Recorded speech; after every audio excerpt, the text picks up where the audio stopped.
Democratic Republic with reference to efforts to find an acceptable solution to the Western Sahara dispute under the auspices of the United Nations, including removing any impediment that can prejudice the final resolution of the dispute, wishes to inform that the Republic of Ghana has decided to suspend diplomatic relations with SADR. Now, this came just few hours, I wouldn't even say a day, just few hours to the president's inaugural ceremony on 7th January, just a few days ago, and very interesting developments. Let me pick the thoughts of Honorable Inusa Fuseni on this topic.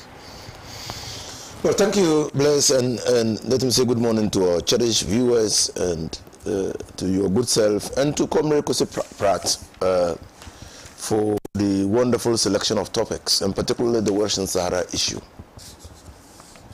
About 2 weeks ago, this matter came up for discussion.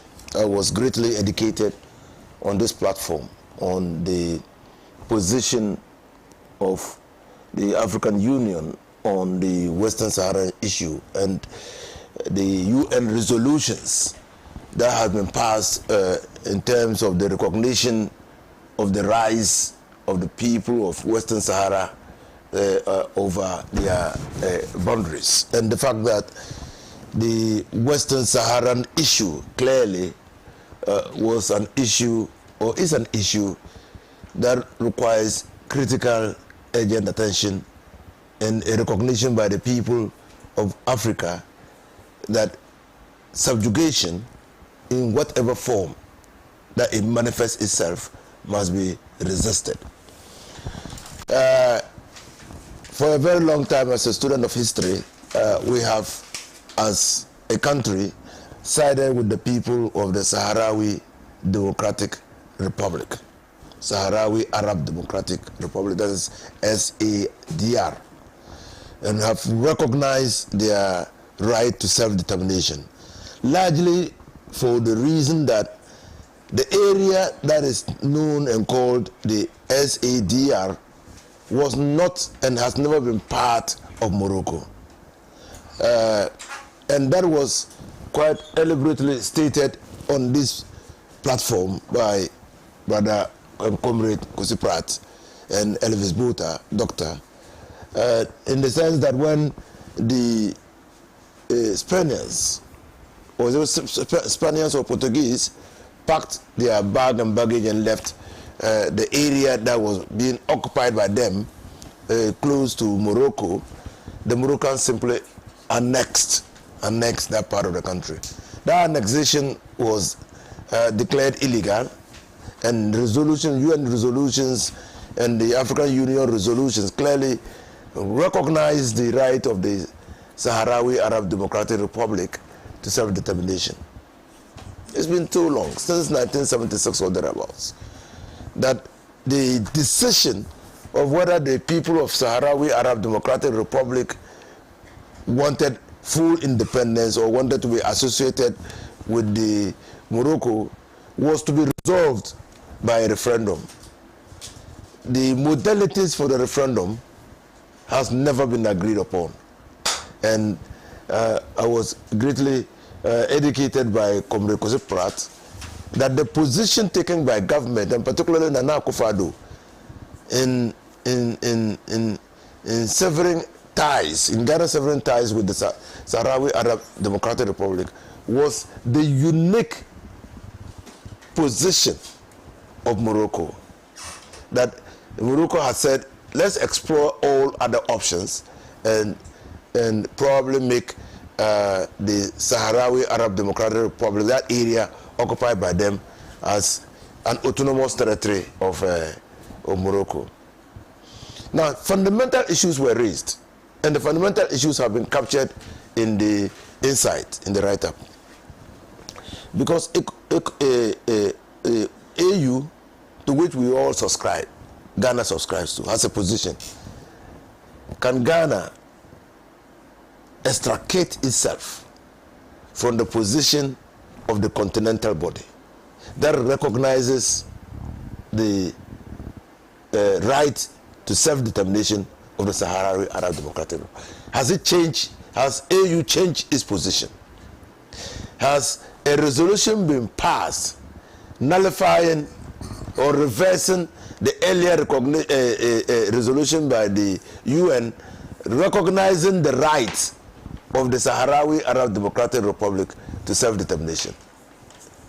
Are the steps towards determining whether Sahrawi Arab Democratic Republic must be an autonomous state or part of Morocco, albeit with some level of autonomy, has that thing been reversed?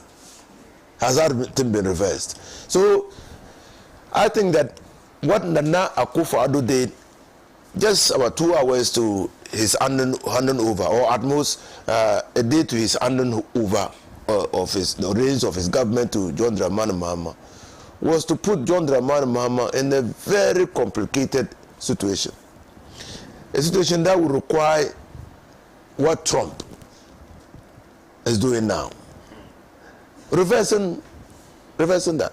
I mean, if John Dramani Mahama, who is a continentalist, and we have seen and he's demonstrated that he's a continentalist, because immediately he won the elections, he took it upon himself to visit neighboring countries on the continent to see how he could promote good neighborliness and cooperation among all the countries for the mutual benefit of the respective states in which he's visited. That's why you saw that record number of heads of states visit Ghana for the purpose of being part of the historic inauguration of the president. So he's a continentalist. Being a continentalist, I don't think that Nana Akufo-Addo's decision to sever ties as exiting president of the Republic of Ghana with the Sahrawi Arab Democratic Republic was in good faith. Can never be, probably for his own parochial interests. An interest that clearly is not aligned to the interest of Ghana as a Pan-African state. An interest that doesn't align with the vision of Nkrumah. An interest that doesn't even align with the beliefs of Nana Akufo-Addo. Because Nana Akufo-Addo attended the Kwame Nkrumah Ideological Institute. In Legon, he was part of the National Association of Socialist Students, NOS. I got this information just yesterday. And so, Nana Akufo-Addo, as a student, a student with socialist leanings, Nana Akufo-Addo, as a graduate of the Kwame Nkrumah Ideological Institute, would have imbibed at least some sense of Pan-Africanism and socialism to define his orientation of how Ghana should relate to other countries. But actually, Nana Akufo-Addo, before he became president, and Nana Akufo-Addo after he became president, are two completely different persons. And so one is not totally surprised, because he changed 180 degrees and started behaving in ways that even his closest friends could no longer understand him. And so John Dramani Mahama must look at the situation critically and probably do what is needful. His father, John Dramani Mahama's father, was an avowed Pan-Africanist, have served in Nkrumah's government. John Dramani Mahama himself is an avowed Pan-Africanist and a continentalist. The decision of Nana Akufo-Addo should not be allowed to stand in John Mahama's era. And if it can be reversed by a decree, it should be done. Thank you very much. Corey Pratt. Well, I mean, all of us were completely shocked by the last-minute decision of Nana Addo Dankwa Akufo-Addo's administration to suspend relations with the Sahrawi Arab Democratic Republic. And the questions that have been asked, I mean, the most frequently asked question is why the rush? Because the decision was taken only 2 hours before he exited office. Why the rush? Why the need to commit the incoming administration, to such a policy? Why couldn't he wait, for the incoming president to make his own decisions about relations with the Saudi Arab Democratic Republic? Did he want to present the incoming president with a fait accompli? And if so, why did he ever think that the new president could not reverse such an unpopular and unwise decision? You understand? I've been watching the international media, and it is clear that many Pan-Africanist forces around the world, first of all, are stunned by the decision and are increasingly getting angered by that decision. Indeed, if you go to Nigeria, the labor movement in Nigeria is beginning to wake up to the fact that Ghana has betrayed the Pan-Africanist movement and so on, and they've been issuing statements, you know, writing articles and so on within the labor movement in Nigeria. Now it is clear that progressive forces in Kenya have also joined the fray. And I've just read, you know, a statement which is issued by Mkumbozi Library in Kenya, and is signed by a guy called Nicholas Mwangi, really worried about this development, you know. In Ghana, the concerns were raised first by the socialist movement of Ghana, to which I belong, and since then, other forces in Ghana are beginning to raise questions about the decision to suspend relations with the Saudi Arab Democratic Republic, you know. And one of those is a gentleman who used to work for the West Africa Media Foundation, who spoke extensively on why that decision is completely backward and not in the interest of the African people, and why that is a betrayal of the principle of self-determination which Ghana has upheld since Kwame Nkrumah's days and throughout, you know, all the governments that have taken power in Ghana. Now, I have taken the trouble to speak to many, many leaders of the National Democratic Congress, had conversations with them, raised the issue with them.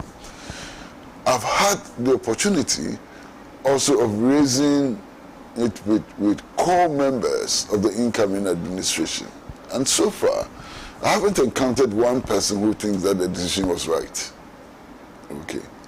My worry is the long delay in coming to a decision. Because as we delay, the image of Ghana continues to sink. You know, I mean, people are not seeing it as an act by the Akufo-Addo administration. They see it as an act by Ghana. And our image continues to sink in the international progressive forums, you know, all over the world. People cannot understand why we took that decision. So I would urge the Mahama administration, and I do know President Mahama fairly well. I know that he understands these international issues very well. I understand that he's not reactionary, he's progressive. I have worked with him on several solidarity campaigns and so on, and I think that he understands these issues clearly.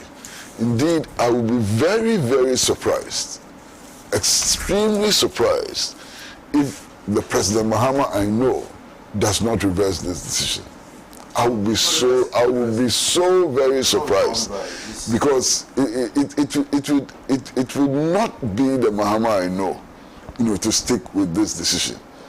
And if it is not the Mahama I know and there's a new Mahama, that would be most disappointing, you know, not just for me, but for all the progressive forces in Ghana. So one expects that this decision will be reversed as quickly as possible. And we are all anxiously waiting, you know, for the decision of the new government as regards to relations with Western Sahara. Now, it's important also to understand that the Saudi Arab Democratic Republic is actually recognized by the AU. Okay? Quite apart from everything else, is recognized by the AU. Now, if you look at the AU Charter, it was signed by the Saudi Arab Democratic Republic, which makes it a founding member of the AU. Now, it is interesting that Morocco signed that document after the Saudi Arab Democratic Republic had signed. And in that action, Morocco itself recognized the Saudi Arab Democratic Republic. You understand? And I am deeply worried about this very reactionary and absolutely nonsensical decision, you know, to suspend relations with the Sahara Arab Democratic Republic. And the excuse given is clearly untenable. The excuse given is that, oh, we are suspending relations with the Sahara Arab Democratic Republic so that the discussions and negotiations, you know, about the plight of the Sahrawi people can proceed. What is that? What does that mean? What will those discussions lead to? So, I want to believe that the Mahama administration will quickly, very fast, reverse this most unpopular decision and restore full diplomatic relations with the Sahrawi Arab Democratic Republic. Right. Thank you very much, Comrade Pratt. Keep the messages coming. The text line is also very active, 0559919802. And then our Facebook stream is also up and running. Make sure you do well to join if you can't watch from your TV sets. Let's do this story. MPP slams Mahama for abandoning presidential jets. This is actually the biggest story on the front page of the New Crusading Guide, and attached to it is the picture of former Defense Minister Dominic Nitiwu.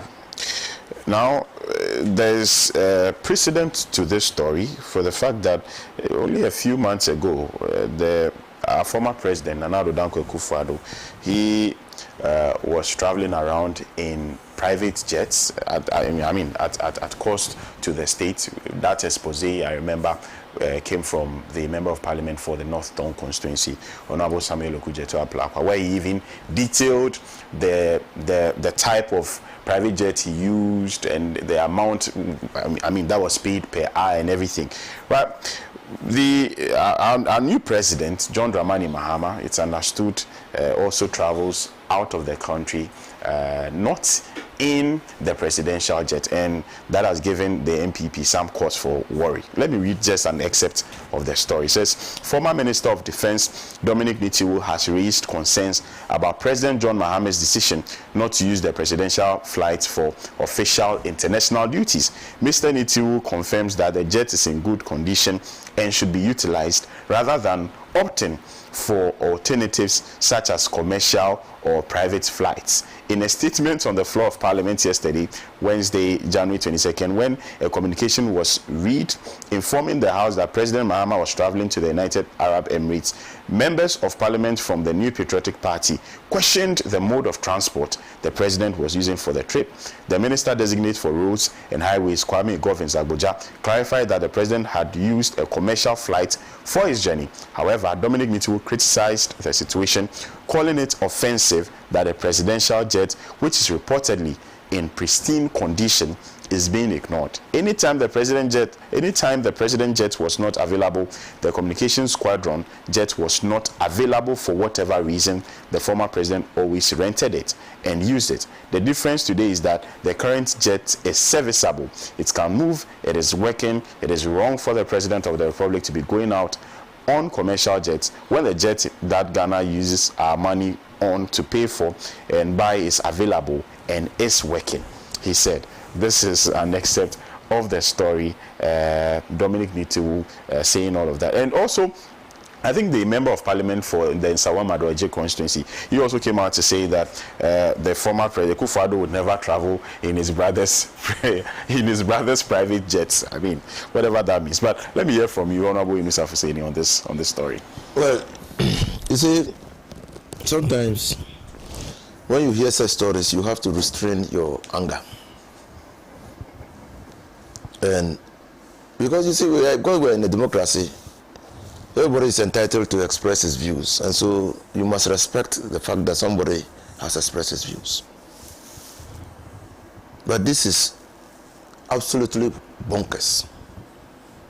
Absolutely. Because, first of all, in what capacity is Nitiwu suggesting to John Dramani Mahama that the presidential jet is in good use, and John Dramani Mahama ought to have used the presidential jet? In what capacity is he saying that? Or he's forgotten that it was in 2024, latest 2025 January 6th, that he was Minister of Defense. What capacity? That you will even raise this matter on the floor of the House and tell the president to use the presidential jets. Two, you see, that's why that arrogance and impunity must stop. Political actors must know the boundaries of their authority. Now, you could give information that, well, the presidential jet is in order, so he's surprised that the former president has used an aircraft other than the presidential jet, but not direct the president to use and in fact, and in particular, comrade, when information is coming out that before the MPP administration left office, they backed almost everywhere, including the toilets of the Flagstaff House, that they had discovered close to 700 cameras in the Flagstaff House. One would shudder to think that since the presidential jet was in their custody for quite some time, and since, according to the defense minister, they took it out for maintenance in the year 2023, one would shudder to think what other bargain devices they have put on the aircraft. Now, the second thing is, you have a citizen of the Republic who was contacted to facilitate, to aid the travel of the president to a neighboring West African country.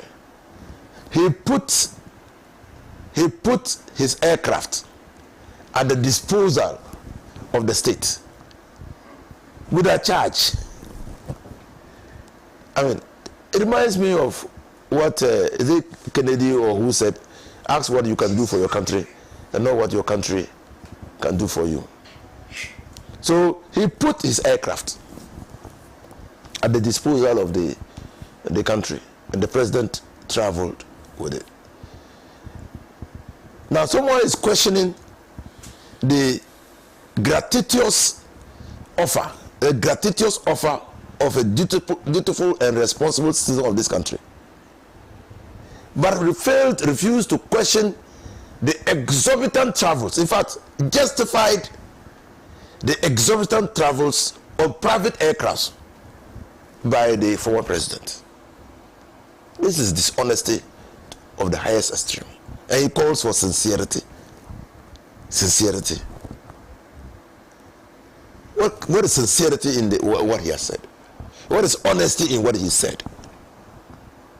In fact, the MPP should stop disturbing our ears. Presently, John Dramani Mahama is bent concentrating on establishing a government that is fit for purpose. I have said that John Dramani Mahama is keenly aware of the levels of deprivation, of the decadence in state institutions, of the looting that took place during the MPP administration, of the recklessness and impunity that defined the government of Nana Akufo-Addo, and is working to avert same in his government.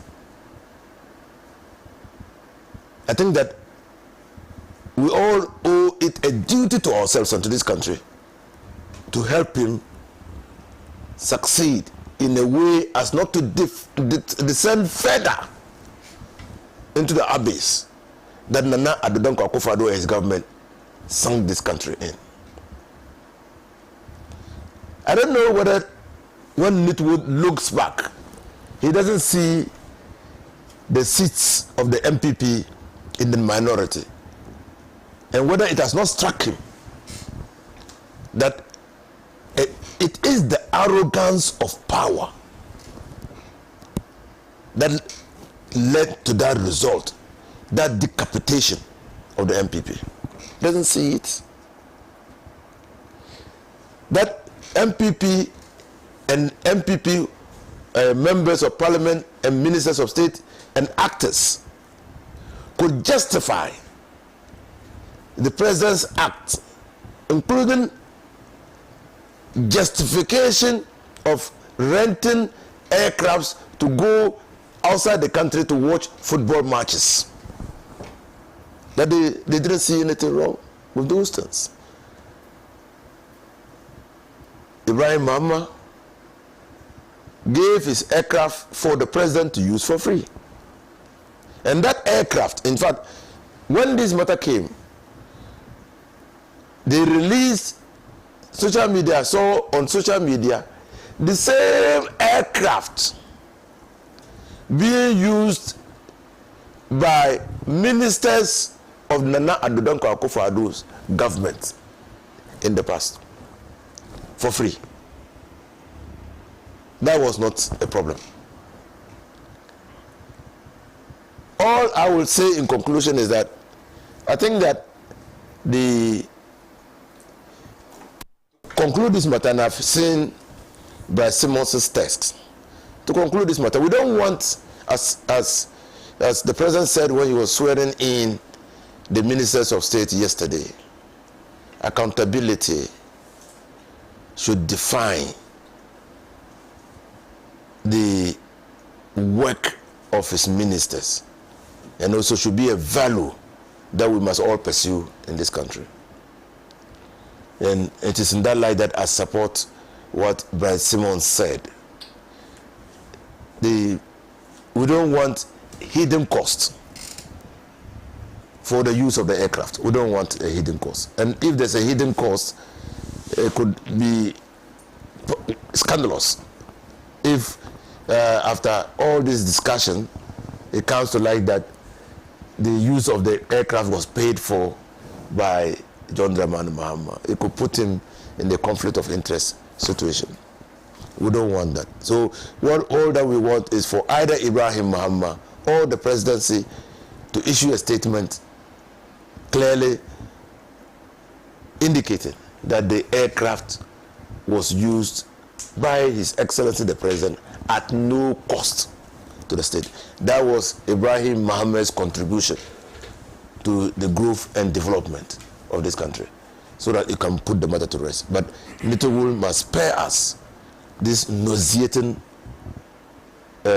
dishonesty and arrogance in trying to arrogate to himself the authority to determine to the president which aircraft to use when he's traveling. You must spare us that. Thank you very much. Elvis Bota, good morning. I hope you're fine. Dr. Elvis Bota, I beg your pardon. I am doing well, blessed. Let me apologize to our cherished viewers for my lateness. I actually missed out on the first topic, and I'm sure that's the African topic. Usually those are the ones I like, but my sincere apologies. I stepped in here, but I had an emergency and had to step out again. I'm sure you saw that. But I will contribute to the discourse on the remaining topics, including the one my uncle, the Honorable Ines of Hussein, have just finished talking. Of course, and that's what I want you to share your thoughts on. Okay, so thank you very much. The president's use of a private jet. I'm going to do, as usual, a two-way analysis, objectively. You see, bless. A man who have failed in marriage may not be the appropriate person to offer counseling to one who is about marrying or to a newly married man.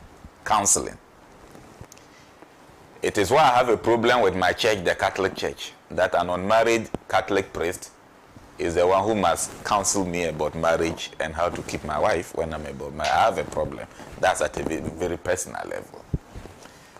Sometimes it is important that an experienced person who have been able to withstand the storms of a bad marriage, even if it were, to teach you the virtues of patience, the virtues of understanding, and in particular, to speak only when you have all the information available to you. This is the customary value missing in the position of the NPP's debate so far in respect of the presidential travel issue. Having said that, it is also true that in some instances within our sociological space, a failed person who have taken time to regret his failure becomes the best man to advise you on how not to fail. From that angle, the argument of the NPP could have found some space to fit in. But the purpose of our discussion here, in particular, is predicated or is caught up within the parameters of the statements of Honorable Dominic Nitiwo, once upon a time Defense Minister of the Republic of Ghana. Whilst I do not share in the sentiments of that submission and think it was quite premature and inappropriate, I think he's entitled to his political opinion. For me, my initial understanding, a guess of why President Mahama will fly on a private jet at a time issues of private jet has been a serious matter in this country. One of the scandals of the Nana Ado's administration, if we are to enumerate, will include traveling on private jets, isn't it?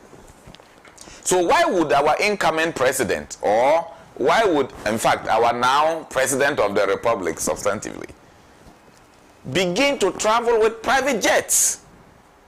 And the NDC thinks that nobody should talk about it. We will talk about it. I did my personal analysis and I'm like, no, even if the NDC government will misbehave in similar fashion of using private jets, they may do so mid-term. At least to start with that, if you're on the balance of common sense, it should tell you that something is fundamentally wrong. And the immediate thing I suspected was either the state jet, the presidential jet, is not fit or safe for flight, or there are security issues. Let us not discount the fact that when you are taking over a new reign, you should be very mindful.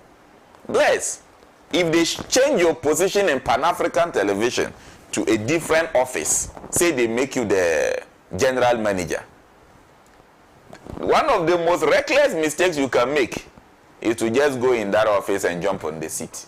I'm telling you, spiritually, you need to watch that seat well. It doesn't matter if everybody in Pan-African loves you. You need to watch that seat well. You need to pray.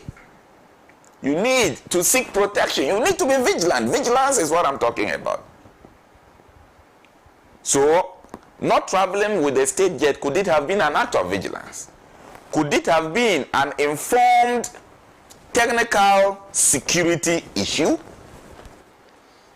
These are the things. Now, are you stopping me? Yeah, I wanted to say something. I mean, not to interject, but 2 days ago, just 2 days ago, was the first time the president moved officially into the Flagstaff House. Yes. Lots of work had to be done. Security issues had to be addressed and all of that.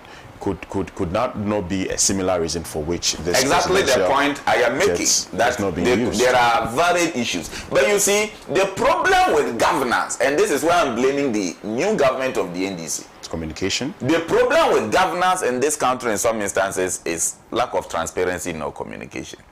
With all the experiences we have gone through, and with the kind of sanity we are promised of, what stopped the handlers of the president? And I'm not even talking about just his political handlers. We actually have the Department of State Protocol and other state institutions responsible for the security and the travel arrangement of the president. In the United States, if we are to do some comparative politics, if the president is to travel, it is declared before Congress the mode of travel of the President of the United States of America. And whether he is flying Air Force One or he is going by some other means, it is made at least known to Congress. Why can't we adapt good standards? What stopped the appropriate handlers of the travel of the President to publicly address Ghanaians that, look, the President is traveling, and by law they inform Parliament when they are traveling outside the jurisdiction of the country. But the President will not be flying the presidential jet for the following reasons, or without need to overly expose the President. As part of their audit, resource audit, infrastructural audit, financial audit, and all the audits going on, there could be an earlier statement of the state of our presidential jet. So then, if we hear that our president have traveled without using the presidential jet, it automatically fits into that sense. The men who say they know it all and have won the elections, why couldn't they reason this way? Must we use every little opportunity to ridicule our presidents? But if the opportunity comes, we will ridicule them. As it stands now, the complication is that the private jet he used also belonged to his brother, who is a businessman. Let's stop the pretense. Is there free lunch anywhere? There's no free lunch anywhere in governance. Directly or indirectly, things will be paid for. And you see, this is how corruption starts, and that's the only angle I am condemning this act. This is how corruption starts. Today, it can genuinely be free. Why must it take complaints? Why must it take dissatisfaction for us to now hear that it was for free, when we all know how much it costs per hour of the average air travel with a private jet?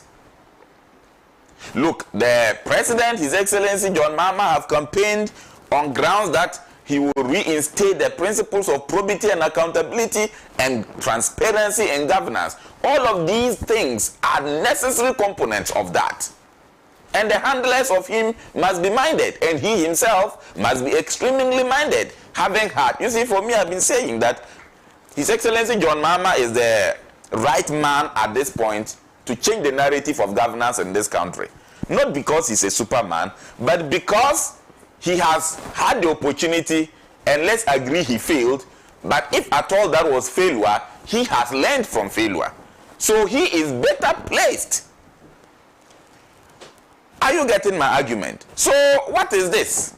We need to know. We have gone past the era where governance should throw us in the shades of darkness and open us up for speculation. He promised transparency. Transparency he must give. I don't have a problem if that was a brother's jet or anybody's jet. But the truth remains that there is no free lunch anywhere. The state is responsible. Actually, remember that the president is no longer a private person for just his family. He is for all of us. He is for the state. And it is actually the responsibility of the state to facilitate the travel of the president. His travel should not necessarily, in the name of patriotism, be at the benevolence of a blood brother. That, by the way, has not been the first time the brother showed benevolence to government. You remember the Odo Lagoon excavation works? He did it for free for the state, even though we were made by unscrupulous elements in government as though there was some payment for it. We all later appreciated it was for free. So the same lack of transparency in the communication of some of these benevolent acts by citizens led to what almost became a corruption scandal. For a job we were told several millions were being paid for, to show up that such job was actually for free. That kind of thing should not be repeated. And if it was the NDC that rang the alarming bells then, they shouldn't make those mistakes. It will be unpardonable. And so, for me, my advice is that it's early days yet. Yes, I agree we should be critical on this government from day one. But then, the president is settling in. He hasn't even formed the full complement of his government. Can we address these kind of issues with a discursive approach. As for my party, and in 30 seconds I stop. For my party and our caucus in parliament, look, we must understand that away from diplomacy, our role in government business and parliament is quite irrelevant. The only way we can build some relevance for ourselves is to ensure that with the few numbers we have, the quality of debate, the quality of suggestions, and the maturity in the approach of say is admired by the people of Ghana. It is the only way to building back trust and confidence in spite of the numbers we have in parliament. So that shall be my advice for them. Anything less, we are further breaking the wings of this party and we may become irrelevant and just become a pressure group. Let us stop behaving like a pressure group. We've got what it takes to work back our way into power and into governance. This time, to do well, as Mr. Mahama promises to do well after learning bitter lessons of his previous failure. Thank you. Thank you very much. Always got up. Comrade Pratt. Well, I mean, first of all, I'm completely astonished. You know, I'm completely, to use the big word, flabbergasted at just the fact that the very people who justified the abandonment of the presidential jet for other flights are the people who are leading this onslaught on President John Dramani Mahama. One of them actually told Parliament that the leg room in the presidential jet was not convenient for President Nana Addo Dankwa Akufo-Addo. Leg room. Now, look at President Nana Akufo-Addo and look at President John Dramani Mahama. Now, if Nana Akufo-Addo is complaining about leg room, what should President Mahama complain about? Leg room. Jesus Christ of Nazareth. What is this? Look at the two personalities. That Nana Akufo-Addo did not have enough leg room. He couldn't stretch his legs. So if Nana Akufo-Addo could not stretch his legs in the presidential jet, how on earth can President Mahama stretch his legs in the same presidential jet, given their height, their size, and everything? Unbelievable. Now listen, note the difference. President Nana Addo Dankwa Akufo-Addo decided to go with rented private jets at cost to the states. Okay? President John Dramani Mahama decides to go with free private jets, no cost to the state at all, no cost to the state. Compare the two. Maza, compare the two. So there's a clear difference. And then the argument is made that President Akufo-Addo would not have used his brother's private jet. Which of his brothers has a private jet? Does his brother have a private jet? Maza, why are we creating phantoms? Which of his brothers has a private jet? In any case, one of the issues which have been raised is a security issue. And I believe that it's a legitimate security concern. We are told that in the few days of the attempt to sweep the presidency, Alhaji Nusa Hussaini should know better than me. He says that 700 hidden cameras were discovered. My information is that 78 hidden cameras were discovered. But whatever it is, 778, even if one hidden camera was discovered, that's a matter for concern. You understand? So there's a new president. All the facilities that he has to use need to be swept. And by swept, need to be cleaned of all, unwanted devices and so on. And this is not just a Ghanaian problem. Everywhere in the world. I mean, Donald Trump has just assumed office as President of the United States of America. every facility, every presidential facility will be swept before he enters. It may well be that they, because of their technological advancement and so on, it will be quicker. But the principle of sweeping facilities before presidents use them is a principle which is universal.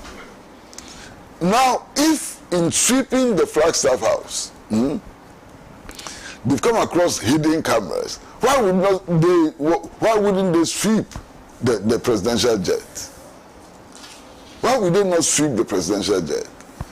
And then there's my friend, Dominic Nitiwu, who says that the presidential jet is in a state fit to be flown. Who would assume office as president and take the word of the government he has just defeated, or activists of the government he has just defeated, on his security? Which president would be so naive and stupid to the extent that he come into office and say that, look, for my security, I'm going to go to the former defense minister or the former minister of national security. I'll take the assurances seriously. Which president would ever do that?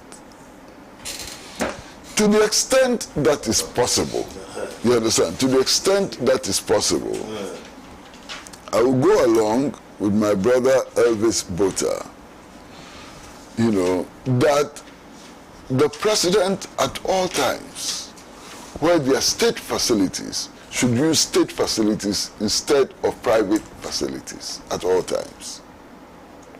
To the extent that it's possible. Because you don't expect to do impossible things. So to the extent that it is possible, you must use state facilities instead of private facilities. But we must know that the president, whether we like it or not, has a certain duality. The fact that he has become president does not take away his private part. There are things about the president which are private. You mean his private part? Oh, okay. His private, well, maybe life. The president is a private citizen in some sense, and at the same time, he's public in another sense. Okay? There are things about the president which, in spite of the fact that he's president, will remain private forever. The relationship between the president and his brother Ibrahim Mahama is not a public matter, it's a private matter. You understand? Even to a very large extent, the relationship between him and his wife is a private matter. And so on. I mean, so there are private aspects of the president's life and there are public aspects of the president's life. We should not confuse the two. And in fact, the president himself ought to help us make that distinction. And that is why I'm going to say something, that is why the role of his family, his children, and so on, in his official functions should be deliberately limited in order to preserve his privacy. You understand? If family begins to intrude in public affairs, the line between his privacy and his official rule is blurred, and the president ought to be careful about that. It's very, very important. We are told that he flew commercial on this flight. So even the question of his brother's jet does not come in at all. The question of his brother's jet came in much earlier, and it was explained. I am satisfied with the explanation. You understand? Now, we should understand that his brother, Ibrahim Mahama, is not from Mongolia. He's also a citizen of Ghana. And if we insist that Ghanaians, all Ghanaians, have a right to contribute to the national development effort and so on, the president's brothers also have rights to contribute to the national development effort. Now, if individual Ghanaians can make donations to public schools, can make contributions to the national kitty and so on, why should we exclude Ibrahim Mahama? Do we exclude Ibrahim Mahama simply because he's brother to the president? That's unfair to him. Completely unfair to him. And I have persistently made this point about the fact that I don't care. I really don't care. You know, this issue of family and friends which has been raised in the past, have you ever heard me raise it? I don't care. The most important thing is that, are they qualified? And by qualification, I mean academic qualification, I mean experience, I mean entitlement, I mean all the things that go into making up what is qualification. You understand? So today, if, for example, we are awarding a contract, and engineers and planners which belongs to Ibrahim Mahama bids, and they provide us with the best bid, are we going to say that simply because he's a brother to the president, he's not going to get a contract? It would not make sense. He's a citizen of Ghana. You understand? So, my point is that when these issues arise, I think that we should end the political, point scoring and look at the issues dispassionately. You understand? I know of a president who actually traveled, in economy. He didn't travel in business class. He didn't travel in first class. I know of a president who traveled in economy. Check. We would find. I know of a country in which the president had his brother, twin brother, not just brother, as prime minister. And there was no problem, and so on. So we need to go beyond the formal relationships and so on. And then also I know of a country in which two brothers, a neighboring country in which two brothers are struggling for power, competing for power. And two brothers, and it becomes deadly. I mean, one of them was actually arrested and imprisoned. Yes. His brother arrested another brother who was competing with him and put him in prison. I know of countries in which the president's brother is the leader of the opposition and so on. So please, let us be sober, in the discussion of these matters.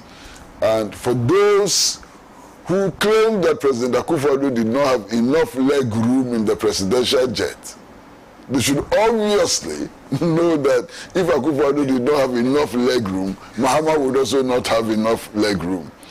For those who claim that the president needed to take his bath, in the air, and that the presidential jet had no facilities for taking baths and so on, they should know that, if Akufo-Addo needed to bath, perhaps John Mahama also needs to bath and so on. I mean, I condemned, the extravagant, hiring of private jets, and I would not want to see Mahama hiring private jets. But people should be principled, and being principled is being consistent also. Thank you very much. I'll do some messages. I've received a number of them.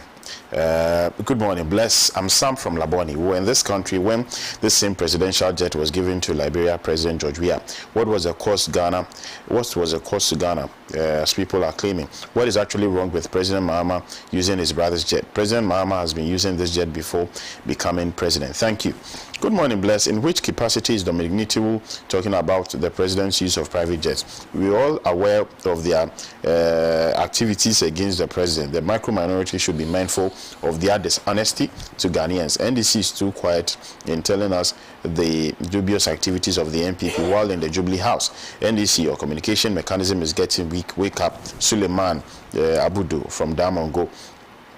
Please, the presidential jet is for the brother, and what is wrong when he uses the brother's jet? It's useless arguing over this. We know the truth, but trying to argue it. The brother is helping the nation. Even a child will know this. From Gabi in Sugakofe. Thank you, Gabi. MPP has started their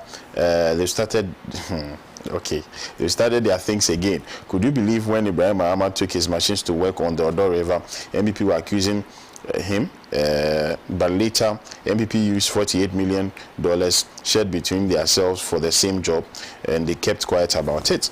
Okay, good morning, Bless. Let me ask, did Ibrahim Ahmed give invoice to the state to pay expenses? Why does the MPP like making noise on unnecessary things? They should give us a break. From Vincent Akagla, Hohonugbaja, Volta region, Beveto domain. This name, Hohonugbaja. Good morning, Bless. The MPP is just crying when no one died. President Mahama has since in opposition been traveling with his brother's aircraft. They should be telling us this amount of government money was spent in traveling with the aircraft and stop the child play. His Excellency understands the language Ghanaians spoke in bringing him back to the presidency and would be very cautious. My regards to Brother Bota. May he give me, can I have his contact? Suglo K. Ibrahim from Nadoli Kalyu. All right. Good morning, Bless. If your brother sees that your life will be in danger as regards to an issue and wants to save you, won't you agree? So what is the halabaloo about President Mahama using his brother's jet? Tola. All right. Good morning, Bless. It's rather regrettable that people like Nito are not on prayer in their lives, who have just managed to escape defeat narrowly and with a lot of bruises. So much they should stop being infantile by these criticisms and unwarranted and pretentious advice to the President John Mahama. Only yesterday, anything Akufo-Addo did was defended and deemed right by these same people. MPP must give us a break. Chief Abdul Adam from Tamale.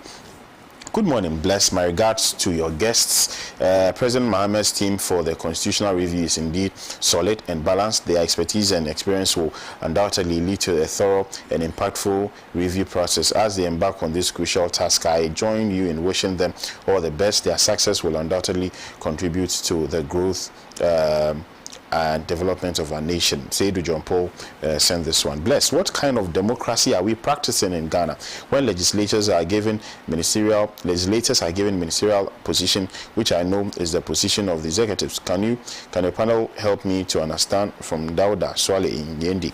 Good morning, Bless, and your distinguished guest. As President Mahama embarks on this ambitious endeavor, it is clear that his leadership will be a game changer for Ghana, leaving those who oppose progress bewildered and marginalized for decades to come. Mela 9 from Tamale. Thank you, Mela, for your message. This one here says that Okay. All right. Good morning, Bless. President Mahama is poised to implement transformative changes that will propel Ghana forward, leaving those who harbor ill intentions for the country perplexed and relegated to opposition for the foreseeable future. All right. He didn't tell me your name. Master, this Western Sahara issue is not a joke at all. I visited a camp in the desert around Tindouf in the year 2000. What I saw is still fresh in my mind. The uniforms, which were the only dresses on the members of the Polisario Front, became white thread on them. Human beings were like bones covered with black rubber. You can't look into their faces twice. Humans were smelling like dead things. Children were without dresses and flies following them as if they were dead. As for food and water, don't think about it. These Africans being rejected by their own brothers instead of supporting them. Do we know how wrong it is to humanity? My God, may God forgive Nanado. He doesn't know what he did. Albert Chidom from Bon sent this one. I'll read this final one, then we'll go to our next topic for conversation. Bless, what kind of democracy are we practicing in Ghana when legislators... Okay, I think I've read that one. I agree with Uncle Pratt. No one decides for President Mahama the food he decides to eat. He decides that himself. Baba from Sangnarigo in Tamale. Okay, thank you very much. Right. There's a story on the front page of the Business Analyst. GJ demands justice for Ahmed Suale. 6 years after his murder, threatens to seek redress at ECOWAS court. I think I heard the Gomwa Central Member of Parliament, former musician A+, he made some comments about this. He said he's going to summon whoever to Parliament and ask him questions in relation to this particular issue that has been 6 years. That's a long time, and that when that is not done, he would tell us what he knows about the murder of Ahmed Suale. I don't know what he knows, and I don't know why he's waiting for somebody to be summoned to Parliament before he shares whatever he knows with that. But Elvis Botta, what do you make of this development? Well, it's a good cause. I don't support that any man should lose his life for no wrong at all. For no wrong at all. The death, in fact, the murder of my own brother Ahmed Suale remains a very painful one. You see, it's not only a shame onto the murderer, it is actually a bigger shame onto the state. That we can have key players of the media, of the press, of the journalistic entity, all right, whose job, even though you people have messed it up in a way, but you are still relevant, because your job is to ensure there is a balance, an objective lens through which we understand public affairs and the interaction of same with the rest of the citizens. But we can't blame you too much, because the whole concept of the media everywhere has been in one way or the other to either frame issues in a certain way or set a certain agenda. But we expect so to happen within the confines of ethics and ethos of journalism. So for Ahmed Suale to be engaged in this kind of industry and got slaughtered the way he was, and for 6 years the state is unable to tell us anything really meaningful, my brother, there is the propensity that there is state connival in the matter. Because the kind of competence the Ghana Police Service has, I tell you, if it was a policeman murdered the way Adam Suale was murdered, by now they would have unraveled the mystery behind the murder. But you see, politics and men of power have a way of manipulating systems. How much more human beings? So it can be understood. I have no relationship with A+ whatsoever. I have no relationship with him. We've probably known ourselves from quite a distance. But from where I sit and what I know, bless, A+ knows what he's talking about. If A+ is there in that, he will speak. He really has information that could be helpful to the cause. You see, when people are pretending to sleep, you must pretend to wake them up. That is what he wants to do. So I agree that if our state institutions are proven incompetent and there is means to seek redress elsewhere, why not? Justice is justice. It doesn't matter how it comes sometimes. In some of the principles of jurisprudence taken from the Machiavellian philosophies of security and statehood, they will tell you that justice is a necessary end and must be attained by all means, even if the world perish. So to the extreme, that is how we must acquire justice, even if the world perish. So if A+ knows where to go to have justice for Ahmed Suale and to ensure that going forward the perpetrators are well punished as a deterrent measure against people committing murder, let us support him. You may be wondering why he doesn't want to talk now and wants to give conditions. It is because the first principle of life is self-preservation. He needs to preserve his own life first in this matter. Do you know the number of people who have information pertaining this issue but are quiet, and not only this, some other scandals and crimes? Because sometimes in trying to help the state, you put yourself in harm's way. But key players, especially at the time, from both sides of the political divide, cannot tell us they have no knowledge, or pointers, or a scintilla of intelligence on the murder of Suale. And that is so unfair to his family and to the nation. And he's not the only one. Several other murder issues. Look at Gregoria Foko's issue. What is it that the murder of the former Upper East Regional Chairman, Chairman Adams, is hooked to Gregory, who was the name again? Afoko. And for all these years, we are talking about nearly a decade, we can't find the perpetrators. And if they state things it is Gregory who did it, they've not been able to sufficiently prove same in court. And they are holding on to the man in what appears to be political incarceration. It's wrong. But I want to urge that let us proceed on ways that gives credibility to important state institutions, especially those within the security space. It's not everything we can say on air, but then our state institutions and the people who work in them are crucial to this kind of integrity.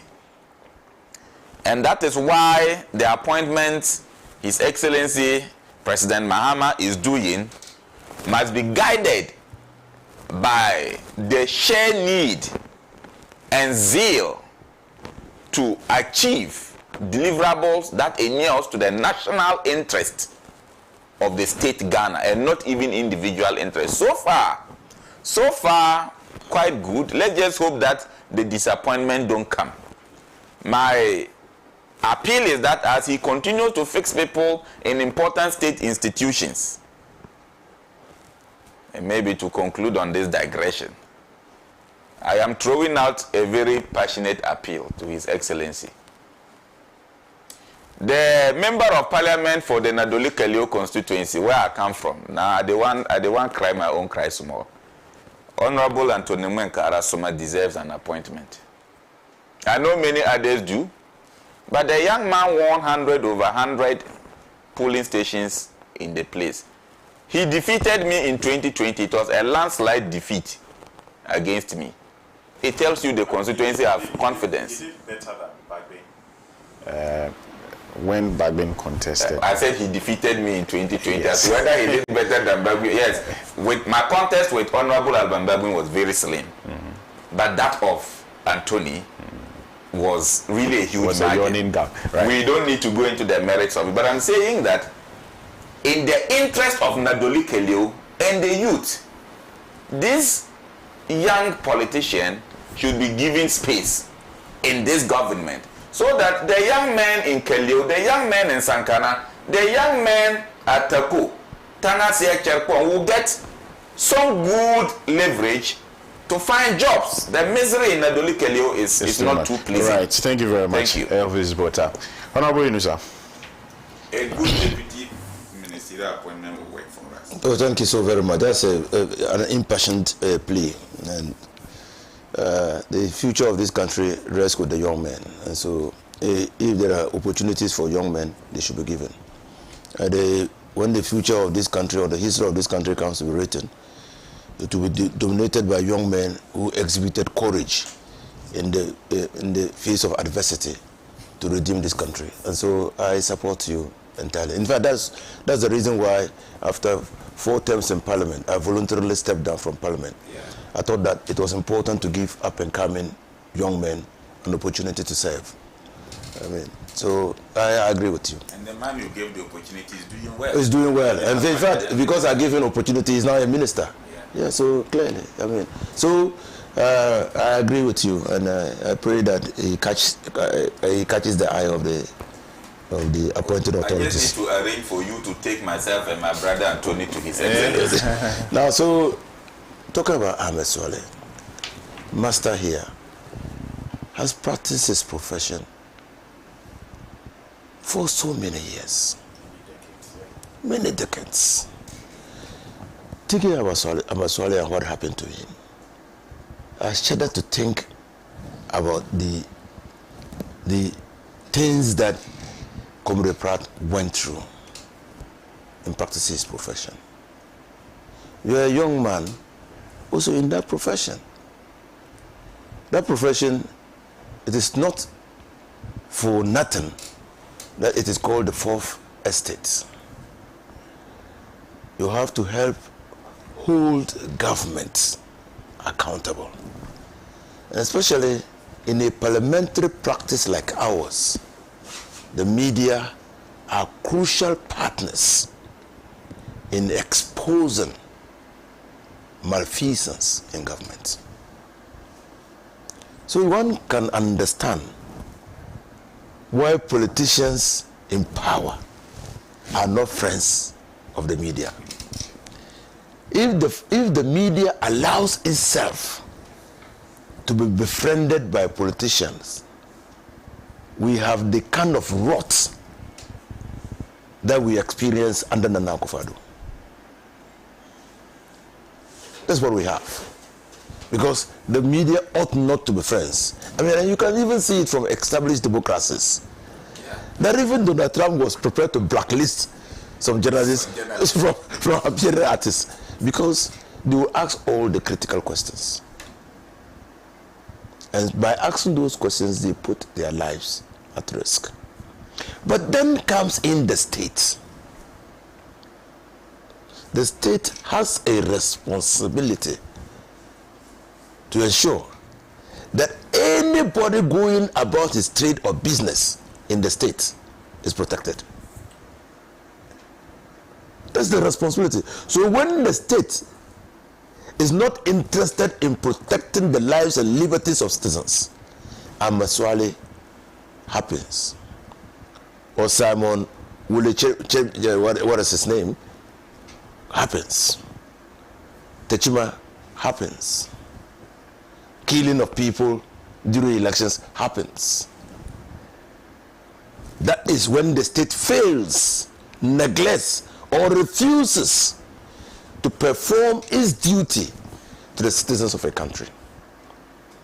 I went on a campaign in Northern Region. Ahmed Suale hails from Willensi. I met his family. He also hails from Nakpa, his maternal family. So he grew up in Willensi and Nakpa. I mean, when you go there and the people are recounting their loss, you cannot help but shed a tear for Ahmed Suale. And what was his offense?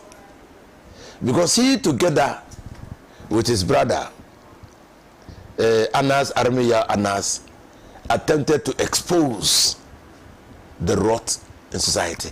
That is his crime, for which he lost his life.